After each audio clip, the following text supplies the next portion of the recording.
శరీరం జర్జరీభూతం అయిపోతుందిగా, తల ముగ్గుబుట్టు అయిపోతుందిగా, నవనాడులు కృంగిపోతాయిగా, గడగడలాడిపోతుందిగా శరీరం. అప్పుడు ఇంకా చావకుండా కూర్చుని ఏమిటి ప్రయోజనం? ఎన్నాళ్ళు సింహాసనానికి తాను అలా కాపలా? వారసులు లేరు, పరిపాలన మాత్రం సాగుతుంటుంది. అటువంటి ఒడిలిపోయినటువంటి బుట్టలో ఎన్నాళ్ళు ఉంటాను? విడిచిపెట్టేయాలిగా. కాబట్టి తాను ఈ విషయాల గురించి ఆలోచించకుండా నేనైతే ప్రతిజ్ఞ విడిచిపెట్టను, ఇంకా మిగిలిందంటావా నీ ఇష్టం, ఏం చేసుకుంటావో చేసుకో. ఆనాడు మీ నాన్నగారేగా అడిగారు నీకు పుట్టిన బిడ్డలకి రాజ్యం ఇమ్మని, అందుకని మీ నాన్నగారిని అడుగు ఇప్పుడు పిలిచి అని కూడా అనొచ్చు, దెప్పి పొడిచే లక్షణం ఉంటే. లేదా ఇంతకన్నా నేనేం చేస్తానమ్మా, ప్రతిజ్ఞ చేశాను, ఇప్పుడు నేను చేయగలిగింది ఏముంది, ప్రతిజ్ఞ తిప్పలేను, కాబట్టి తర్వాత ఏం జరగాలన్నది నేను మాట్లాడితే ఏం బాగుంటుంది, నువ్వు ఎవరైనా ధర్మాత్ముల్ని పిలిచి నిర్ణయం చేసుకో అని అంతఃపురంలో తల్లికి బాసటగా నిలబడవలసినటువంటి కొడుకు నిలబడకుండా తప్పుకోగలగడం కూడా భీష్ముడికి అవకాశం ఉంది. కానీ అమ్మ దగ్గర కొడుకుగా నిలబడ్డము అంటే అమ్మకి సమస్య వచ్చినప్పుడు కొడుకు నీ ఇష్టం వచ్చినట్టు చేసుకో అన్నవాడు కొడుకు ఎందుకు అవుతాడండి? అమ్మ ఇది కుదరదు కానమ్మా, మనం ఇలా చేస్తే అలా ఉంటుంది అని సలహా చెప్పినవాడు ఎవడో, వాడు అమ్మ యొక్క బాధని పంచుకున్నవాడు, వాడు కొడుకు. కడుపున పుట్టాడా? పుట్టలేదు. పుట్టకపోయినా సత్యవతీదేవి ఎందలి అమ్మతనాన్ని గౌరవించాడు అంటే ఇప్పుడు కర్తవ్యాన్ని పంచుకుంటేనే. అప్పుడు ఆయన భీష్ముని యొక్క ఔదార్యం.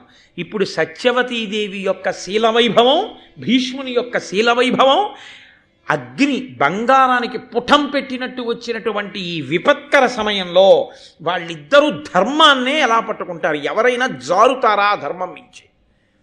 ఇది ఎంత సంక్లిష్ట పరిస్థితి అండి మహాభారతంలో. కాబట్టి ఇప్పుడు ఆయన అన్నాడు, అమ్మా నేను చిరుతండా అమ్మా పిల్లాడినా నేను ఎలా వదిలేస్తానమ్మా? హిమకురుడు శైత్యమును, అర్యముడు మహాతేజమును, హుతాశనుడు ఉష్ణత్వమును విడిచిరేని గురువర్ధమునా చేకొనిన సత్వతంబు విడుతునే. అమ్మ ఒకవేళ చంద్రుడు చల్లతనాన్ని వదిలిపెట్టేసేయచ్చుగాక, సూర్యుడు తన యొక్క మహా తేజస్సుని విడిచిపెట్టేయచ్చుగాక, అగ్నిహోత్రుడు తన వేడిని విడిచిపెట్టచ్చుగాక అన్న మాటని మాత్రం భీష్ముడు విడిచిపెట్టడమా. కాబట్టి నేను ఒక మాట అంటే ఆ మాట నుంచి తిరుగుడు పడడం అన్నది లేదు. కాబట్టి నేను నా శపథాన్ని మార్చుకోవడము అనేటటువంటి పరిస్థితి లేదు. కాబట్టి సమస్యకి ఉన్నటువంటి రెండు పరిష్కారములలో ఒక పరిష్కారం వైపు తలుపులు మూసేశాడు భీష్ముడు. తాను వివాహము చేసుకొనడు, తను సింహాసనం మీద కూర్చొనడు.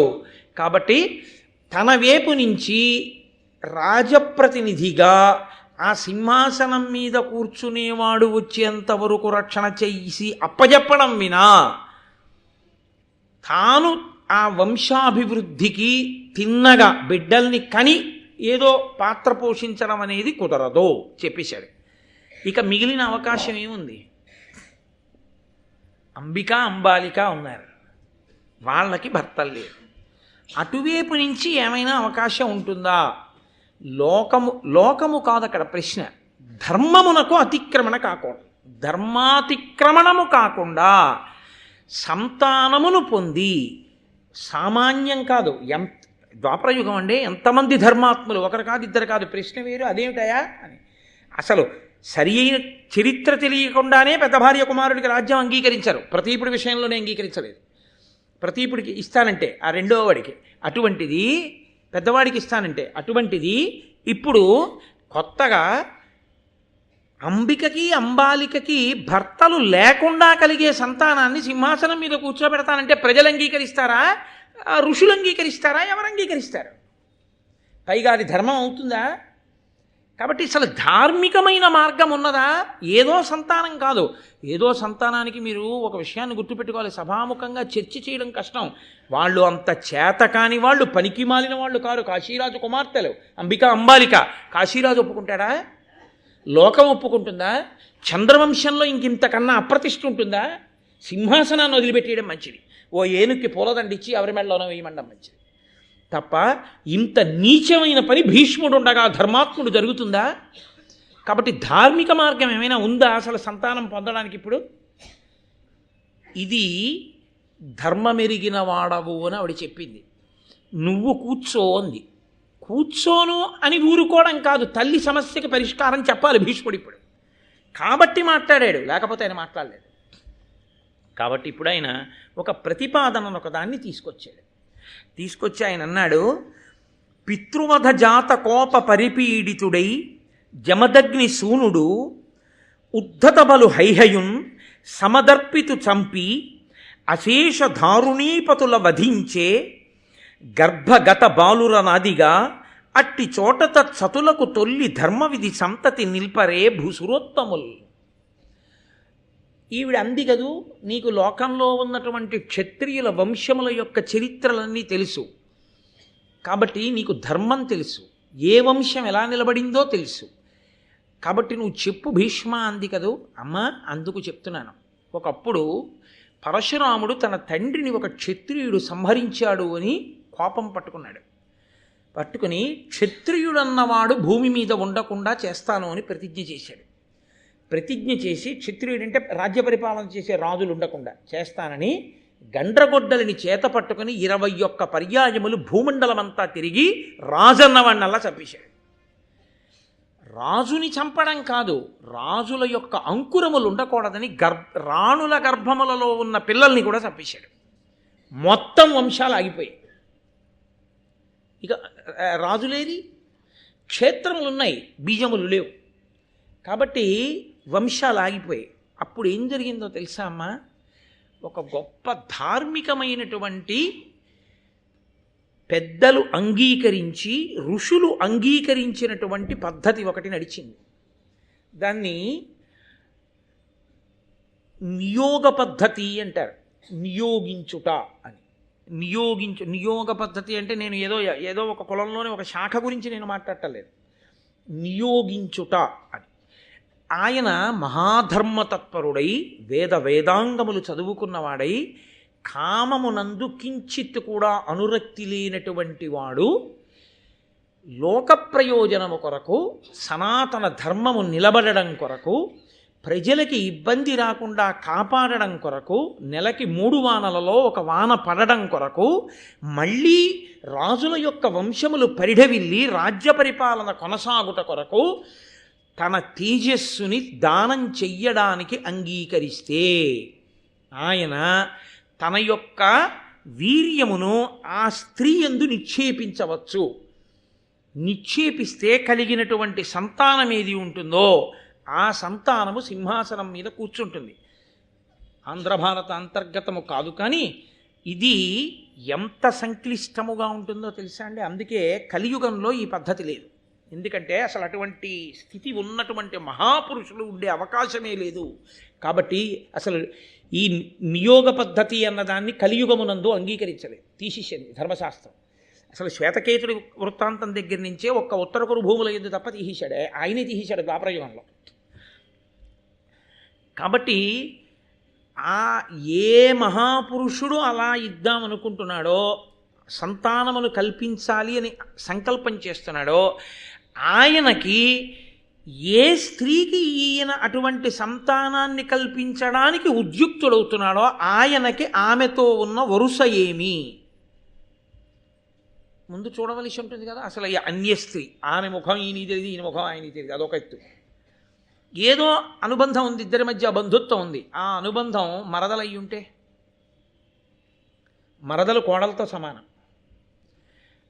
అన్నదమ్ముడు మరణిస్తే ఆమె విధవరాలైతే ఇక సంతానం లేకపోతే వంశం ఆగిపోతుంటే, అలాంటప్పుడు ఉత్తముడైనటువంటి వేదం చదువుకుని అసలు కామస్పర్శ లేనటువంటి ఒక మహాపురుషుడు తన వీర్యదానమును చేసి వంశమును కల్పించవచ్చా అంటే, ఇక్కడ ఇద్దరూ పతనమైపోయి ఆ వంశమంతా నశించిపోతుంది. ఎప్పుడో తెలుసా అండి? గదిలోకి వెళ్లే ముందు కానీ, గదిలోంచి బయటకు వచ్చాక కానీ ఇక ఆమె యందు ఆ తలంపు ఆయనకు ఉండకూడదు. గదిలో ముందు నించున్నప్పుడు మరదలన్న భావనే, గది బయటికి వచ్చేశాక ఇక మరదలే. ఒక్క సంతానమును కృప చేసిన సమయంలో మాత్రం ఉదారుడై కామోపభోగము కొరకు కాకుండా మాత్రమే తేజోదానము చెయ్యగలిగిన వాడై ఉండాలి. అందుకే ఆవు నీతిని ఒంటి నిండా రాసేసుకుంటారు అని చెప్పింది. ఇక నేను దీన్ని అంతకన్నా విడమర్చి సభాముఖంగా మాట్లాడడం నాకు ఇష్టం లేదు. ధర్మ సంబంధమైన విషయాన్ని ఒక గంభీరమైన స్థితిలో మీరు అర్థం చేసుకోవడానికి నేను అంతవరకు ప్రతిపాదన చేశాను అంతే. కాబట్టి అటువంటి స్థితిలో మహాపురుషులు అటువంటి వారు కామోపభోగము కోరని వారైతే మొదటి అవకాశం ఏదో తెలుసా? సుక్షత్రియుడు జన్మించేది ఎప్పుడు అంటే, ధర్మము తప్పని స్థితి ఎప్పుడు కలుగుతుందంటే, ఆ వంశంలో ఆమె యొక్క భర్త చనిపోయి ఉన్నప్పుడు ఆమెకి బావగారి వరస కానీ మరిది వరస కానీ ఉన్నవాడెవరైనా మహాధర్మాత్ముడై గొప్ప బ్రాహ్మీమయమూర్తి అయిన వాడయ్యున్నవాడు ఉంటే దేవరన్యాయం అంటారు. ఆయన అలా సంగమిస్తే, అందుకే కామోపభోగం అనేది ఏది ఉండదు అందులో, కేవలము వీర్యప్రధానం అంతే. అలా చేయగలిగితే వంశము నిలబడుతుందమ్మా. ఋషులు తప్పు పట్టరు, ధర్మము చెడదు. లోకంలో పరిపాలన చేసిన రాజవంశములన్నీ ఒకనాడు పరశురాముడు చంపగా ఆ తర్వాత వచ్చినటువంటి వంశములన్నీ బ్రాహ్మణ దత్తములే అలా వచ్చాయి. కాబట్టి లోకము తప్పు పట్టలేదు. కాబట్టి అలా కుదురుతుందేమో లోతుగా విషయ పరిశీలనాన్ని వృద్ధ బ్రాహ్మణులతో, వృద్ధులైనటువంటి కుల పెద్దలతో చర్చించు అన్నది. ఎంత మర్యాద చూడండి, ఎంత ధర్మమో చూడండి. తల్లి సమస్యని తాను పంచుకోవాలి.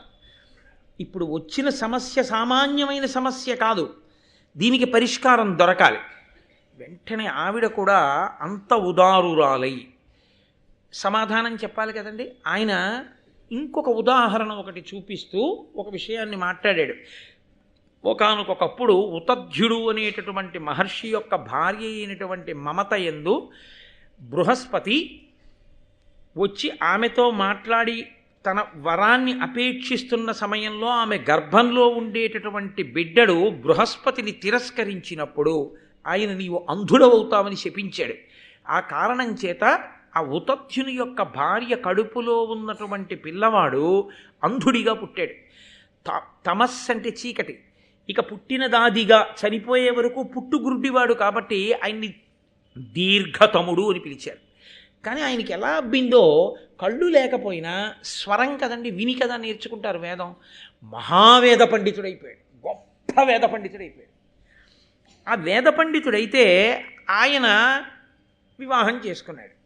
ఆయనకి గౌతముడు అని పేరు కలిగినటువంటి కుమారుడితో సహా చాలామంది కొడుకులు కలిగారు. చాలామంది కొడుకులు కలిగిన తరువాత ఒక రోజున ఆయన భార్య ప్రద్వేషిణి అనబడేటటువంటి భార్య ఆయన్ని విసుక్కుంది. చికాకు పడితే ఆయన అన్నాడు, నువ్వు భర్తని, నా మీద ఎందుకు ఇలా చికాకు పడుతున్నావు అని అడిగాడు. అడిగితే ఆవిడంది, పతియు భరించుగావున భర్తయ్యే, భామ భరింపబడునుగాన భార్యయ్యే, పరగ అవి మనయందు వీడ్వడియే, నిన్ను నేను ఎల్లకాలము భరింతుగాన. లోకంలో ఆడదాన్ని భరిస్తాడు కాబట్టి భర్త అంటారు, భర్త చేత భరింపబడుతుంది కాబట్టి భార్య అంటారు. కానీ మన విషయంలో తేడా అయింది. నువ్వు పుట్టుగురుడ్డివాడివి, అందుకని నీకు అన్నం పెట్టడం, నిన్ను పోషించడం నా పని అయింది కాబట్టి నేను భర్తనయ్యాను, నువ్వు భార్య అయ్యావు నిజానికి. కానీ లోకంలో నువ్వు భర్త, నేను భార్య అంటున్నారు. అందుకే నాకు అసహ్యం. నువ్వు నన్ను భరించింది ఏంటి? ఎప్పుడూ నిన్ను భరించడమే నాకు సరిపోతుంది. గుడ్డివాడివి, ఎందుకు పనికిరావు, ఏమీ వెళ్ళలేవు, ఏమీ చెయ్యలేవు, ఆ వేదం చదువుకుంటూ కూర్చుంటావు. ఎవరైనా సంతోషించి నీకు ఏమైనా చేతిలో పెట్టారా దక్షిణ, అదిగో అది పనికి వస్తుంది అంతే అని ఆమె ద్వేషించి మాట్లాడి కోపంగా మాట్లాడితే ఆయన ఆ రోజున మొత్తం స్త్రీ జాతికి ఒక శాపవాక్కు విడిచిపెట్టాడు. అప్పటి వరకు స్త్రీ జాతి యందు భర్త మరణించిన 5వ తనానికి సంబంధించినటువంటి చిహ్నములను విడిచిపెట్టడం అనేది లేదు. దీర్ఘతముడు ఇచ్చినటువంటి శాపం దగ్గర నుంచే పరిస్థితిని మార్చవలసి వచ్చింది. ఆయన ఆ రోజు క్రోధంతో అన్నాడు ఒక్క మాట. ఎప్పటి దీర్ఘతముడు, ఒక్కొక్క ఋషి అన్న మాట ఎంత దూరం పెడుతుందో చూడండి. ఆయన అన్నాడు, పతిహీనలైన భామన లతిధనవంతులయ్యు కులజలయ్యును అనలంకృతలయ్యడు మాంగల్య రహితలయ్యడు గుణ ప్రవృత్తి ఇదియు మొదలుగన్. ఎంత చేతకాని వాడైనా, ఎంత పనికి మాలిన వాడైనా భర్త ఉన్నంత కాలమే 5వ తనానికి సంబంధించిన చిహ్నాలు. ఎంత గొప్పదైనా, ఎంత ఐశ్వర్యవంతురాలైనా, ఎంత గొప్పదైగా పుట్టినా భర్త మరణిస్తే 5వ తనానికి సంబంధించిన చిహ్నములను ఆడది విడిచిపెట్టుగాక. కాబట్టి నేను శాపవాక్కు విడిచిపెడుతున్నానన్నాడు. అది ఒక్క భార్యతో సరిపోయిందా? నన్ను నువ్వు ఇలా ద్వేషించావు కాబట్టి, భార్య భర్త అన్న మాట పెట్టి మాట్లాడావు కాబట్టి, ఇది సమస్త స్త్రీ పురుష జాతికి అన్వయం అవుతుంది కాబట్టి నేను స్త్రీ జాతినంతటినీ శపిస్తున్నానన్నాడు. నిస్సందేహంగా అది ధూర్తతనంతో కూడిన శాపవాక్యే. నేనేమి వెనకేసుకురాను. అంటే మహాతపోనిష్టాగరిష్ఠులైనటువంటి వ్యక్తులు అవధిలేని కోపాన్ని ప్రదర్శిస్తే ఒక్కొక్కసారి అంత దారుణమైన స్థితిలో ఏర్పడతాయని, నువ్వు అలా కోపాన్ని పొందకు అని చెప్పడానికి దీర్ఘతముని యొక్క వృత్తాంతం ఒకటి. ఆవిడికి ఒళ్ళు మండింది. నీళ్లల్లో తోసేస్తే తండ్రిని చంపిన పాపం, తోసేయమన్నందుకు భర్తను చంపిన పాపం వస్తాయి. వెదురు కర్రలు కట్టి నీళ్లలో వదిలేయండి రా వీళ్ళని. వెదురు కర్రల మంచె మీద కూర్చోబెట్టి, కళ్ళు లేవుగా, వెదురు కర్రల చేతులకి కాళ్ళకి కట్టి ప్రవాహంలో వదిలేశారు కొడుకులు. పో, ఎక్కడికి పోతావో తేలుతూ పోలాగా.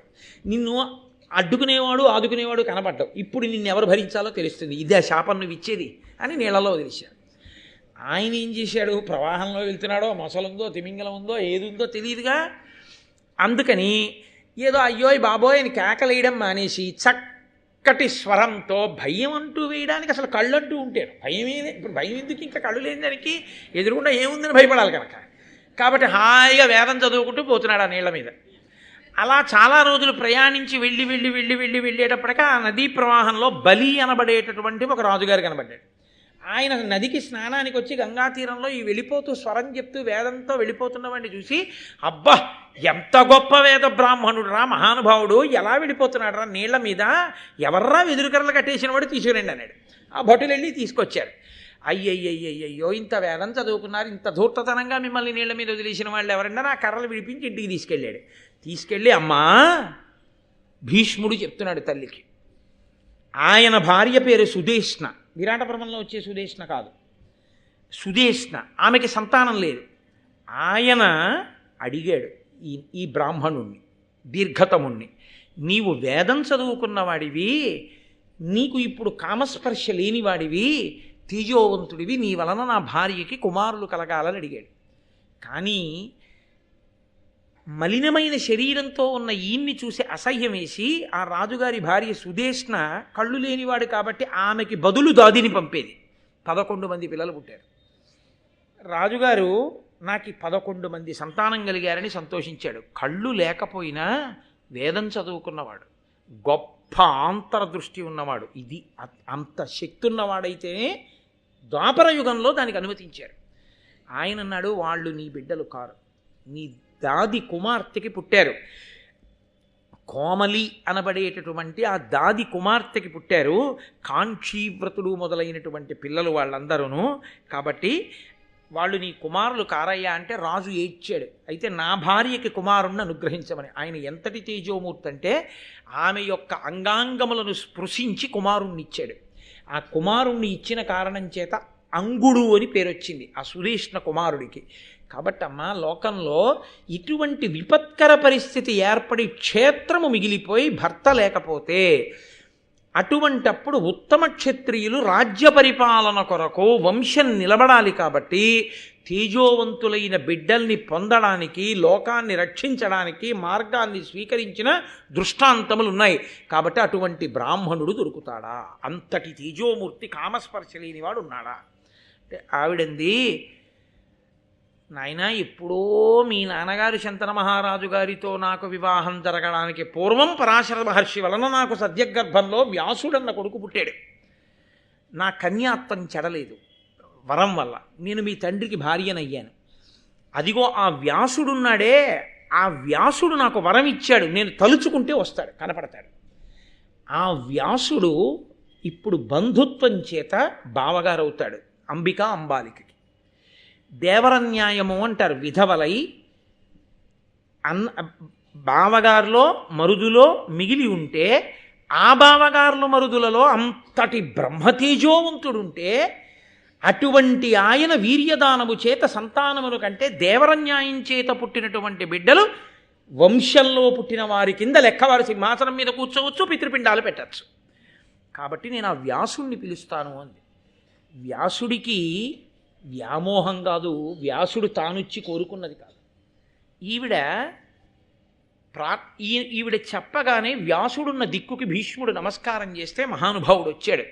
ఆ వ్యాసుడు సామాన్యమైనటువంటి తేజోమూర్తి కాదు.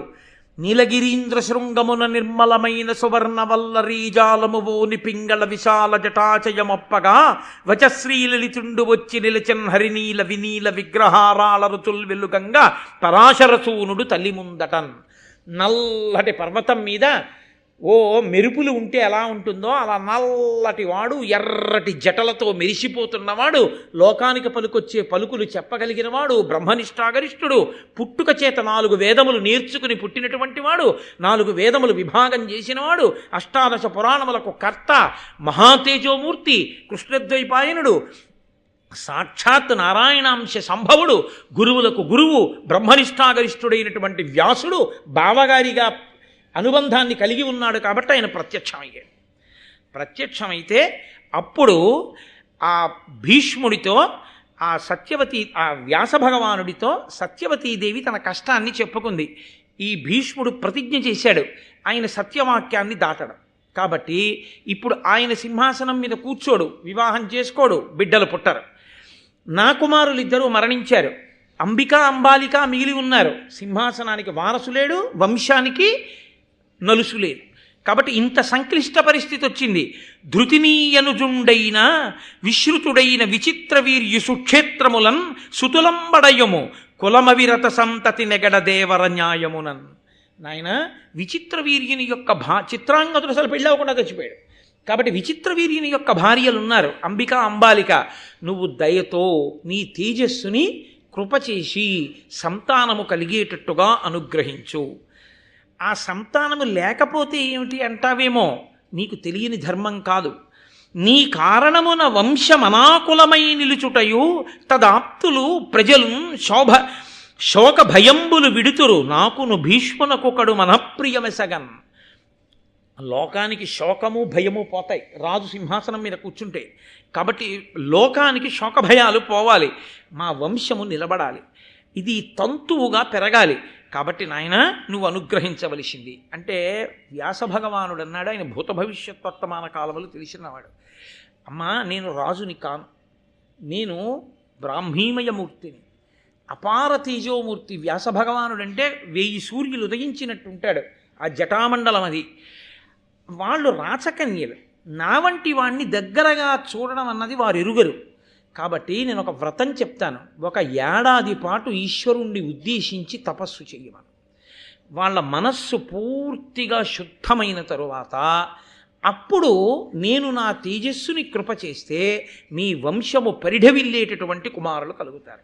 కాబట్టి 1 ఏడాది పాటు వాళ్ళని వ్రతం చేయమనమ్మా అన్నాడు. అంటే ఆవిడంది, ప్రకటముగ వంశ విస్తారకులకు పుత్రులు చెచ్చిరం పడయుదురు, అరాచకమైన దారుణీ ప్రజకొక నిమిషంబైన ప్రకృతి నుండగలావే. నాయనా సంతానము తొందరగా కలగకపోతే భీష్ముడు ఒక్కడే రాజప్రతినిధిగా సింహాసనాన్ని రక్షిస్తూ ఉండిపోయాడు. చాలా కాలం సింహాసనం ఖాళీగా ఉండిపోతే ఏమవుతుందో తెలుసా? అవని అరాచకం పైన అప్పుడు భూప్రజయందు సర్వధర్మవులు తొలంగు, దేవ మునిముఖ్యులు వాయుదురు, ఓలి వృష్టి లేదవు, మరి అర్ఘ్యవుల్ తరగు అందురు కావున కలయాపనం భవితధమాక్య చేయక నయంబున రాజ్యము నిల్పుమిత్తరిన్. రాజు సింహాసనం మీద చాలా కాలం ఉండకపోతే సర్వధర్మములు క్షీణించిపోతాయి, భయభక్తులు ఉండవిహ. ధర్మం నశించిపోతే, ధర్మం లేదు కాబట్టి ధర్మాత్ములైన వారు ఆ రాజ్యాన్ని విడిచిపెట్టి వేరు రాజ్యాలకు వెళ్ళిపోతారు. వెళ్ళిపోతే ఇంకా ఆ రాజ్యంలో వర్షాలు పడవు, కరువు కాటకాలు వచ్చేస్తాయి. ఏవి ప్రజలు తిని బతకవలసి ఉంటుందో అవి దొరకని స్థితి వస్తుంది, ధరలు పెరిగిపోతాయి. ఏవి అక్కర్లేదో, ఏది మనిషికి పనికొచ్చేది కాదో, ఏది మనిషిని చంపేస్తుందో అలాంటిది వీధి వీధిన వాడవాడన దొరకడం ప్రారంభమవుతుంది. కాబట్టి అది ప్రమాదకరమైన పరిస్థితి అని గుర్తు, అరాచకమని గుర్తు. కాబట్టి అలా ఉండకూడదు. దేనికి ఏ ధర దొరకాలో ఆ ధర దానికి దొరకదు. దొరకక ప్రజలకి అందుబాటులో ఉండకూడనివి అందుబాటులోకి వస్తాయి, అందుబాటులో ఉండవలసినవి అందుబాటులో లేకుండా పోతాయి. ఇది రాజు లేకపోతే వచ్చే స్థితి. వంశం గురించి ఎంత బాధపడుతున్నానో, ఇంతమంది ఏలిన ఈ రాజ్యంలో ప్రజలు ఏమైపోతారని బెంగపెట్టుకుంటున్నాను. కాబట్టి నాయన వారి యందు తొందరగా సంతానమును పొందాలి అని నేను కోరుకుంటున్నాను. అంటే ఆయన అన్నాడు, అమ్మా నేను తప్పకుండా వారిద్దరిని అనుగ్రహిస్తాను అన్నాడు. అంబికని ఈవిడ వెళ్ళి ధర్మం చెప్పింది, బలవంతం చేయడం కానీ లేకపోతే ఏదో శాసించి సంతానాన్ని పొందమనడం కానీ కాదు. సత్యవతీదేవి ధర్మం చెప్పి, ఇవాళ నేను ఎలా కోడలనో మీరు కూడా కోడళ్ళు, ఏది ధర్మమో భీష్ముడితో బ్రాహ్మణులతో కులపెద్దలతో నిర్ణయించి ఈషన్మాత్రము ధర్మ వ్యతిరేకము కాదని తెలిసి అంతటి మహాపురుషుడు అదృష్టవశాత్తు వ్యాసుడిగా నా కడుపున పుట్టి ఉన్నాడు కాబట్టి బావగారు అయ్యాడు. లేకపోతే దేవరన్యాయంలో పుట్టడానికి మీకు బావగారులు మరుదులు లేరు. భీష్ముడు భీష్మించి ఉన్నాడు కాబట్టి మీరు ప్రహృష్ట హృదయముతో సంతానములు కనండి అని అడిగింది. అంబాలిక అంగీకరించారు. మహానుభావుడైనటువంటి వ్యాస భగవానుడు అంబికని చేరుకున్నటువంటి సమయంలో అకస్మాత్తుగా వ్యాసుణ్ణంత దగ్గరగా చూసిన అంబిక బిత్తరపోయింది. అంతటి తేజోమూర్తి, అంతటి జటామండలం, అంతటి తేజస్సు, అంత నల్లటి శరీరం ఆయన్ని చూసి భయపడిపోయి అంతటి తేజోమూర్తి నెరగని అమాయకురాలు కన్నులు గట్టిగా మూసుకుంది. ఆయన తల్లితో అన్నాడు, అమ్మా నేను అందుకే ఏడాది వ్రతం చేయడం మంచిదని చెప్పాను. నీ కోడలు భయపడి కన్నులు గట్టిగా మూసుకుంది, నా తేజస్సుని తట్టుకోలేకపోయింది. ఆ కారణం చేత జాత్యద్ధుడైన వాడు, పుట్టుకతో కన్నులు లేనివాడు పుడతాడమ్మా అని చెప్పాడు. అంటే ఎంత దూరం చెప్పగలిగాడో చూడండి. మహాభారతంలో నేను వేదిక మీద కూర్చుని చెప్పలేకపోతున్నాను, కానీ కొన్ని విషయాలు స్త్రీ పురుషుల యందు ప్రహృష్ట హృదయులైతే తప్ప సత్సంతానము కలగదు. క్షేత్రమునందు వైక్లభ్యము సంతానమునందు పొందుతుంది. అందుకే గర్భిణి అయిన స్త్రీ ప్రసన్న హృదయంతో సంతోషంగా ఉండేటట్టు ఉంచుతారు. అత్తవారు కూడా మొదటి కాన్పులో ఇంట్లో ఎందుకు ఉంచుకోరో తెలుసా అండి? అంత ప్రేమ లేక కాదు.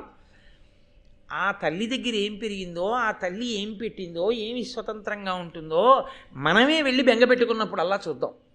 అంతేకాని ఆ అమ్మ దగ్గరే ఆ సంతోషంతో అక్కడ అలా గడపని. అమ్మకి సంతోషం కాబట్టి ఆ పిల్లకి ఉన్న ఇబ్బందులన్నీ తెలుసు కాబట్టి తల్లి కడుపులో పెట్టుకు చూసుకుంటుంది. పైగా నా వాళ్ళు, నా ఇల్లు, ఇక్కడ ఉన్నాను అని ఒక సంతోషం పుట్టింటి మీద. భర్త వచ్చి మాట్లాడుతూ, అత్తమామలు వెళ్ళి మాట్లాడుతూ ఆ సంతోషంగా ఉంటే ఆ ప్రహృష్ట హృదయం మంచి సంతానం లోపల పెరిగేటట్టుగా తేజోకారణం అవుతుందని పుట్టినింటికి పంపేవారు. ఆ ప్రసవ సమయానికి 5వ నెల 6వ నెల వచ్చేటప్పటికి పుట్టింటికి చేరేవారు. కాబట్టి విశాల హృదయంతో మాట్లాడతారు. కాబట్టి వ్యాసుడు కేవలము తేజోప్రదాత కాడు, అంత దూరం చెప్పగలిగిన మహాపురుషుడైన. కాబట్టే ఆయన అమ్మ ఈమె కడుపున జాత్యంధుడు పుడతాడమ్మా అన్నాడు. సంతానమన్నది రాజ్యము కొరకు మాత్రమే కాదు. ఆ తేజోప్రదానం జరిగినప్పుడు ఒకరు మాత్రమే సంతానమును పొంది రెండవ వారు సంతానమును పొందకపోతే నేను అమ్మను అవలేకపోయానన్న బెంగ ఉండిపోతుంది, బాధ ఉండిపోతుంది. 2 ఈమె భయపడిపోయింది అంటే ఆమె వేరొక ప్రయత్నమునందు కూడా సత్సంతానమును పొందుతుందన్న ధైర్యం లేదు. అందుకని అంబాలికని అభ్యర్థించింది సత్యవతీదేవి. అంగీకరించిన అంబాలిక దగ్గరికి వ్యాసభగవానుడు వెళ్ళాడు. ఆయన తేజోమయమైన స్వరూపాన్ని చూసి ఈవిడ కన్నులు మూసుకోకపోయినా మనసు వెలవెలపోయింది ఆవిడకి. అమ్మ బాబోయ్ ఏమి తేజస్సు!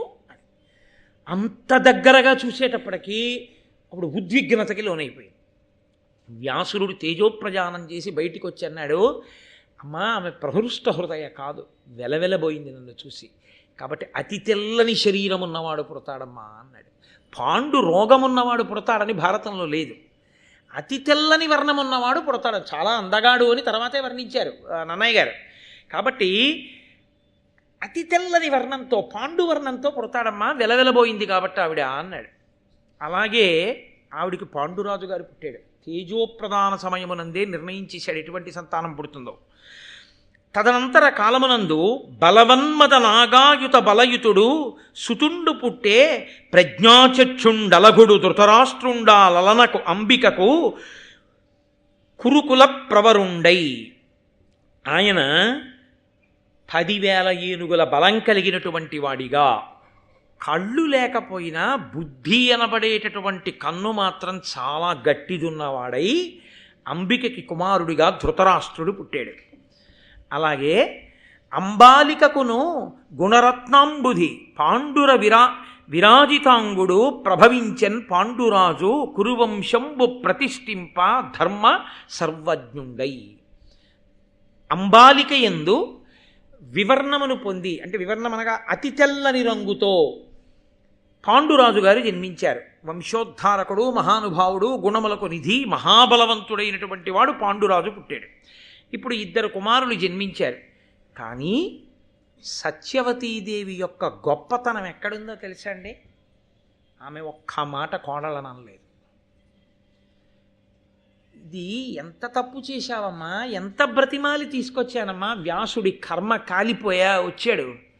ఆయన కర్మ కాలిందా, ఆయన కోరుకున్నదా, ఆయనే కామాతురుడైతే ఆయనే వివాహం చేసుకోగలడు. కానీ మన వంశాన్ని నిలబడం కోసం తేజోప్రదానం చేశాడు. అటువంటి వాడు దగ్గరకు వచ్చినప్పుడు కన్నులు మూసుకున్నావా, ఎంత పొరపాటు చేశావు, ఇప్పుడు అంధుడు పుట్టాడు అని ఒక్క మాట కోడల్ని అనలేదు. బిడ్డని కడుపులో పెట్టుకున్న తల్లి ఎలా కాపాడుతుందో కోడల్ని అత్తగారు అలా కాపాడవలసి ఉంటుంది. అంతేకాని కోడలి మీద అయిందానికి కాందానికి పెత్తనం వహిద్దాం అనుకున్నది అత్తగారు కాదు. కోడలు అంత పెద్ద పొరపాటు చేసినప్పుడు కూడా ఒక్క మాట అనకుండా కడుపులో పెట్టుకుందే ఆవిడ అత్తగారు. భారతం విన్నప్పుడు సత్యవతీదేవి గురించి తెలుసుకున్నప్పుడు అత్తగారంటే ఎలా ఉండాలో నేర్చుకోవాలి. అది అత్తగారితనం అంటే. కడుపులో పెట్టుకోవడం అత్తగారితనం కానీ బజార్న పారేయడం అత్తగారితనం కాదు. కాబట్టి అటువంటి మహాతల్లి ఆ పాండురాజు ధృతరాష్ట్రుడు పుట్టాడని కోడళ్ళని మందలించలేదు. కానీ ఆవిడ బెంగ పెట్టుకుంది. ఎందుకు బెంగ పెట్టుకుందంటే, ఏ తెల్లటి వర్ణం వాడో ఓ కొడుకు పుట్టాడు, బాగానే ఉంది అంబాలిక విషయం. పాపం ఇప్పుడు అంబిక విషయంలోకి వచ్చేటప్పటికి ధృతరాష్ట్రుడు పుట్టాడు, గుడ్డివాడు పుట్టాడు. ఇప్పుడు భర్త పోయాడని ఒక ఏడుపు, కొడుకు పుట్టాడు కానీ గుడ్డివాడు సింహాసనం మీద కూర్చోలేడని ఒక ఏడుపు. ఇలాంటి కొడుకుని కని అలాంటి భర్తని పొంది అయ్యో నేనే పాడైపోయానని ఈ అంబిక బాధపడుతుందేమో. పెద్ద భార్య యొక్క సంతానం కాబట్టి ఉన్న వాళ్ళలో ఇంకొక్క కొడుకు తేజోవంతుడు పుడితే ఆ అధికారం ఏదో ఆవిడికే దక్కితే ఆ తమ్ముడు ఈ అన్నని జాగ్రత్తగా పొదివి పట్టి అయ్యో పాపం అన్నయ్యకి కళ్ళు లేవని రక్షించుకోగలిగిన వాడైతే అంబికకి మనశ్శాంతి కలుగుతుందని ఆలోచించింది సత్యవతి. ఎంత ఉదార హృదయరాలు చూడండి ఆవిడ.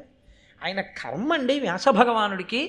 అమ్మకి వరం ఇచ్చాడు పుట్టినప్పుడు, అమ్మా నువ్వు పిలిస్తే వస్తానమ్మా, నీవు ఏదడిగినా నీకు ఉపకారం చేస్తానమ్మా అన్నాడు. అందుకు అమ్మ మాటకి కట్టుబడిపోయాడు వ్యాసుడు. ఆవిడ మళ్ళీ ప్రార్థన చేసింది, వ్యాసుడిని మళ్ళీ వచ్చాడు, అమ్మా ఏం ఆజ్ఞ అన్నాడు. నాయనా తెలిసి జరిగిందో తెలియక జరిగిందో పెద్ద పొరపాటు జరిగిపోయింది, జాత్యంధుడు పుట్టాడు, ఆ అంబిక పరిస్థితి ఏమిటి, కాబట్టి నువ్వు ఇంకొక్క మారు అంబికని అనుగ్రహించు. ఆయన అన్నాడు, అమ్మ నీ కోరిక మేరకు ఎదర పెద్ద పెద్ద ఇబ్బందులు రాకుండా తప్పకుండా నేను అంబికని అనుగ్రహిస్తాను. ఇప్పుడు అంబిక సంక్షోభం పొందింది. ఇతపూర్వం నేను ఆయన్ని దగ్గరగా చూసినప్పుడు భయపడిపోయి కళ్ళు మూసుకున్నాను. మళ్ళీ రెండవ మాట నేను ఆయన్ని చూసినప్పుడు ఏం భయపడినా, తెల్లబోయినా, కళ్ళు మూసుకున్నా, ఆయన తేజస్సుని చూసినప్పుడు సహించలేకపోయినా, ప్రహృష్టమైన మనస్సుతో నిలబడలేకపోయినా మళ్ళీ ఏ ప్రమాదం వస్తుందో అని హడిలిపోయి ఆయన తేజస్సు గురించి ఆలోచిస్తే చాలు కంగారు పడిపోయి అది అత్తగారితో చెప్పి ఉంటే బాగుంటుంది. అక్కడ పొరపాటు చేసింది. చెయ్యడానికి కూడా వెనకాతల ఏదో ఉంటుంది కదండి, కదలికకి ఈశ్వరుడు ఉంటాడు కదా. ఆవిడ ధైర్యము కలిగినటువంటి ఒక దాసిని పిలిచి, ఎవరు అంబికో ఎవరు అంబాలికో నిజంగా గట్టిగా కళ్ళు తెరిచి చూసినవాడు కూడా కాడు వ్యాసుడు. అందుకు కాదుగా కావలసింది ఆయనకి ఏమిటంటే ఆ వంశాన్ని నిలబెట్టడం ఒక్కటే ఆయన ప్రయోజనం, అంతకు తప్ప ఆయన ఏ భోగమును కోరినవాడు కాడు. ఆయన ఒక్కసారి ఆ తేజోదానం చేశాడా అంతే, ఇక మరదలుగానే చూడగలడు. ఆయన అంతటి ఉదారుడు, అందుకు అటువంటి మహానుభావుడు కాబట్టి అర్హుడయ్యాడు. ఇప్పుడు ఆవిడ భయపడి దాసికి తనలా అలంకారం చేసింది. అలంకారం బట్టి రాచకన్య అనుకున్నారు, రాజుభార్య అనుకున్నారు. ఆవిడ్ని గదిలోకి ప్రవేశపెట్టింది. ఆవిడ అనుకుంది, ఏమి భోగం పట్టిందిరా నాకు, నా జన్మాంతరంలో వ్యాస భగవానుడికి కొడుకుని కన్నమే. అసలు ఎవరికీ చెల్లదు అది. అసలు వ్యాసుడికి కొడుకుని కనడానికి క్షేత్రం అవ్వడం ఏంటి? ఎవరికి చెల్లుతుంది అది? అసంభవం, ఒక్కనాటికి సాధ్యం కాదు. అటువంటి వ్యాస భగవానుడికి నేను కొడుకుని కన్నమా? ఏమొచ్చింది నా అదృష్టం అనుకుంది. ఎప్పుడు వస్తాడు వ్యాస భగవానుడు అని ఎదురు చూస్తోంది ఆవిడే. వ్యాస భగవానుడు రాని వచ్చాడు. అయితే ఇక్కడ ఒక పెద్ద ధర్మసూక్ష్మం ఒకటి ఉంటుంది. లోపల కూర్చున్న దాసి ఎదురు చూడొచ్చేమో కానీ వ్యాసుడికి తెలియదా త్రికాలవేది? లోపల లేదు, అంబిక లేదు, దాసి ఉంది అని తెలియకుండా వీర్యదానం చేసేటంతటి అమాయకుడు ఆయన. మరి తెలిసి దాసికి ఎందుకు తేజోదానం చేశాడో తెలుసా అండి ఆయన?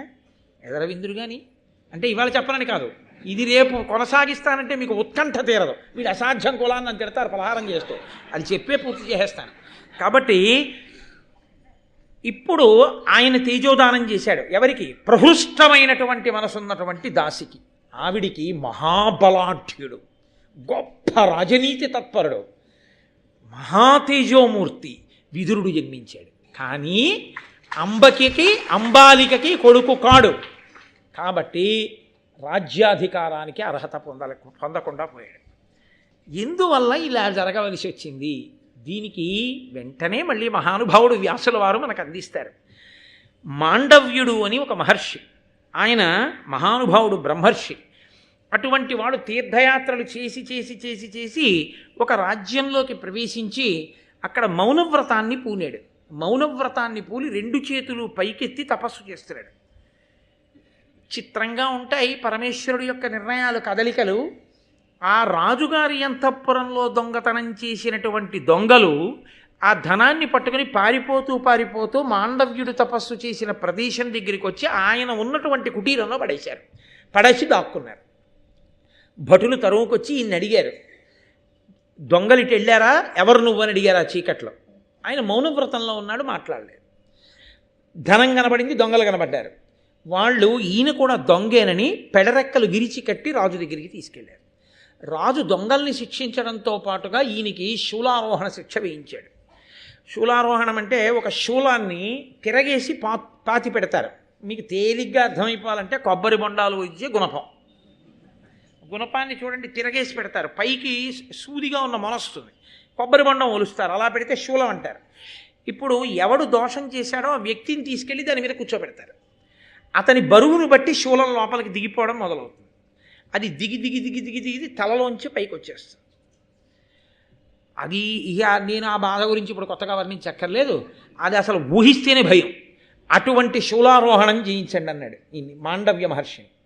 తెలియక భటులు తీసుకెళ్ళి శూలం మీద కూర్చోబెట్టేశారు. కూర్చోబెట్టేస్తే ఆ శూలం దిగిపోవడం ప్రారంభమైంది శరీరంలోకి. ఆయన మహాపురుషులకు మాత్రమే చెల్లుతుందండి, అది సామాన్యులకు చెల్లే విషయం కాదు. ఆయన ఈ శరీర భావము నుండి విస్మృతి పొందాడు. అసలు ఈ శరీరము, దానికి నొప్పి, అందులో శూలం గుచ్చుకుంటోందన్న విషయం నుంచి విస్మృతిని పొంది ఆయన పరమేశ్వరుడి యందు మనసు పెట్టి తపస్సు చేయడం ప్రారంభం చేశాడు. చేస్తే ఎంత చిత్రం జరిగిందంటే, మునివరుడట్లుండియు తన మనమున అతిశాంతుడై సమత్వమును తపమునరించే అనశనుండయ్యును బహుకాలంబు ప్రాణయుక్తుండవుచున్. చాలా కాలం ప్రాణాలతోటే ఉండి తినకుండా తాగకుండా అలాగే దాని మీద శూలం మీద ఉంటే ఆ శూలం దిగుతూ దిగుతూ దిగుతూ దిగుతూ అప్పటికే ఎండి ఏరింపులైపోయిన మనిషి కాబట్టి అది దిగుతూ కంఠం దాకా వచ్చేసింది. ఆయన అలాగే శూలం మీద కూర్చుని తపస్సు చేస్తుంటే ఆయన స్థితిని చూసి ఆశ్చర్యపోయి మిగిలిన ఋషులందరూ ఒక రాత్రి వేళ పక్షుల రూపంలో వచ్చారు. వచ్చి అసలు మహానుభావ, శూలారోహణం చేయిస్తే దేహభ్రాంతి లేకుండా అలా బ్రాహ్మీమయమూర్తిమై ఎలా ఉండగలిగావు?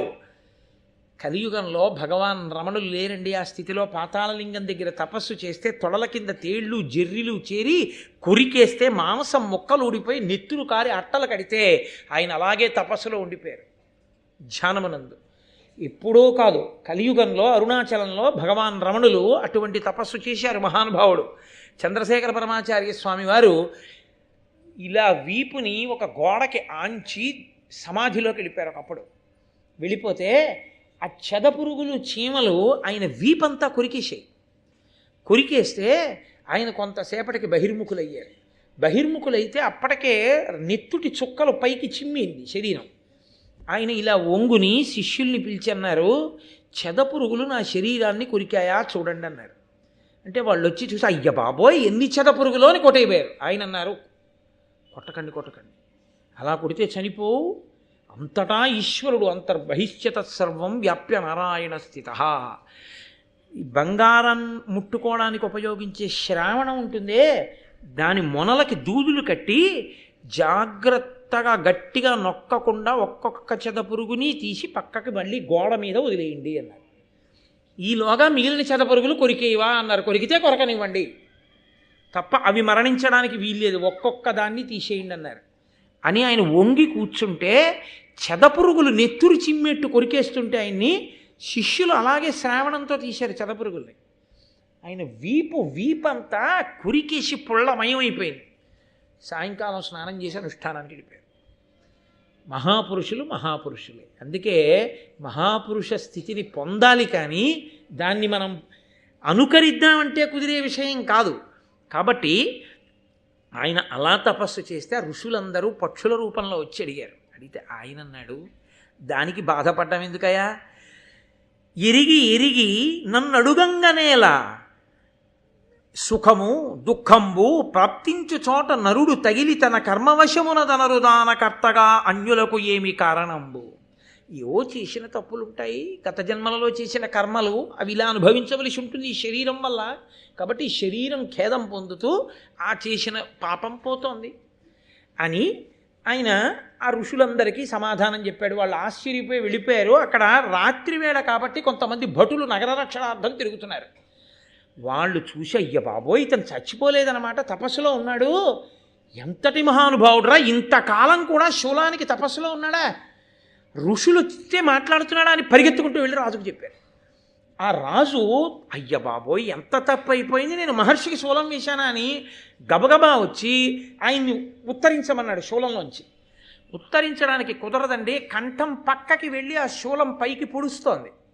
కాబట్టి ఇప్పుడు శూలాన్ని బయటికి లాగడం కుదరదు, శూలం నుంచి ఇన్ని పైకి లాగడం కుదరదు, ఇబ్బంది వస్తుంది. అందుకని శూలం మొదలు వరకు కోసేయమన్నారు. ఆ శూలం మొదటి వరకు కోసేస్తే ఆయన కంఠం దగ్గర నుంచి ఆ శూలం కొయ్యడంలో ఇలా మొన పైకొచ్చింది. ఇలా పైకొచ్చి ఉండిపోతే ఆయనని ఆణిమాండవ్యుడు అని పిలిచారు. శూలం శరీరంలో ఉండిపోయింది కాబట్టి ఆయన తన తపశ్శక్తితో అన్ని లోకాలకి వెళ్ళాడు.